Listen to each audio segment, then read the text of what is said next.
जबकि Abdurrahman bin of रज़ियल्लाहु अन्हु पहले ही कस्टमर्स को बता देते थे कि कौन सी प्रोडक्ट में क्या क्या मसले हैं, जिससे लोग अब्दुर्रहमान बिन औफ के काफिलों को ज्यादा ट्रस्ट करते थे।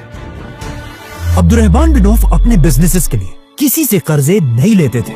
हर बिजनेस अपने पैसों से किया करते थे, चाहे जितना भी छोटा क्यों ना हो, जिसे आज बूट स्ट्रैपिंग बिजनेस कहते हैं। और अब्दुर्रहमान बिन औफ के काफिलों में कस्टमर्स के हर मसले को उसी टाइम फिक्स किया जाता था, जिस तरह आज भी वॉलमार्ट और अमेज़न जैसी कंपनीज में होता है। और इन्हीं स्ट्रेटजीज की वजह से आखिर अब्दुर्रहमान बिन औफ सारे यहूदियों को पीछे छोड़ के मदीना के सबसे अमीर आदमी बने। ये सब देखकर एक दिन किसी ने अब्दुर्रहमान बिन औफ से पूछा कि आखिर आपने इतना बड़ा बिजनेस बनाया कैसे? तो उन्होंने जवाब दिया कि मैंने कभी भी ऐसा कोई भी पत्थर नहीं उठाया जब तक मुझे ये उम्मीद ना हो कि उस पत्थर के नीचे गोल्ड होगा।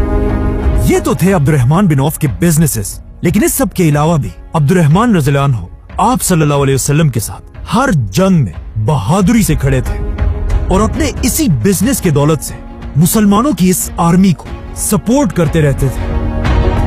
यहाँ तक कि जंगे ओहद में आप सल्लल्लाहु अलैहि वसल्लम को डिफेंड करते हुए अब्दुर्रहमान रज़ियल्लाहु अन्हु पर तलवार के 21 वार किए गए और वो इतने जख्मी हुए कि ओहद की जंग के बाद वो कभी भी सही तरह नहीं चल सकते थे। अब्दुर्रहमान बिन औफ आप सल्लल्लाहु अलैहि वसल्लम के इतने ट्रस्टेड आदमी थे कि एक दिन आप सल्लल्लाहु अलैहि वसल्लम ने उन्हें अपने पास बुलाया, उनके सर पर खुद अपने हाथों से काली पगड़ी बांधी और फिर उन्हें मुसलमानों की एक फौज का लीडर बनाकर अरब का एक इलाका फतह करने के लिए रवाना किया और उन्होंने वो इलाका फतह कर लिया।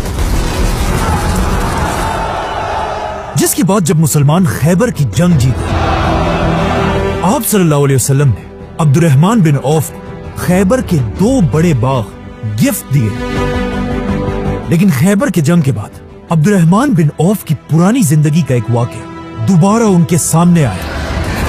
एक दिन आप सल्लल्लाहु अलैहि वसल्लम ने अपने जनरल खालिद बिन वलीद को अरब का एक कबीला फतह करने के लिए भेजा।